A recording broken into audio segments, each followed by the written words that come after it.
Trump's money laundering bud dumps him for Birdbrain. He's pi $. Trump has attracted quite a cast of characters in his political life.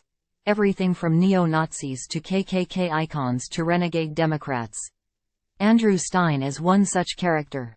He used to be a Democrat, but then he decided to switch parties and began donating to Donald Trump. Stein wrote an op-ed in 2016 explaining how he just couldn't vote for Hillary. Naturally, he and Trump became besties after that.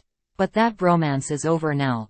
Plus, to quote The Intelligencer, possibly relevant to Stein's endorsement of Trump's tax and regulatory policies, but unmentioned in the op-ed, is Stein's own conviction for tax evasion as part of a money laundering scheme. At the time of his conviction, Stein requested leniency for his crime on the grounds that he is a longtime elected official. You can see why a man who used inside connections to steal a huge sum of money and requested favorable treatment because he was an insider could become disgusted that the Democrats were now the party of the elites and moneyed class. In other words, Stein saw what a crook Trump was from the get-go, and decided that Trump was his kinda guy. But no more, as stated in his new Wall Street Journal article, where he described the 2024 race as between an old felon and an old fool. America needs an alternative, and over the past several months, only Ms. Haley has shown any momentum. She cut South Carolina's taxes while governor and has a strong economic record. On issues of race, she has been a consistent conservative.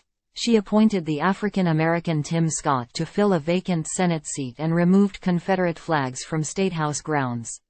Although she is pro-life, she has pointed out that national bans on abortion are counterproductive and unlikely to pass.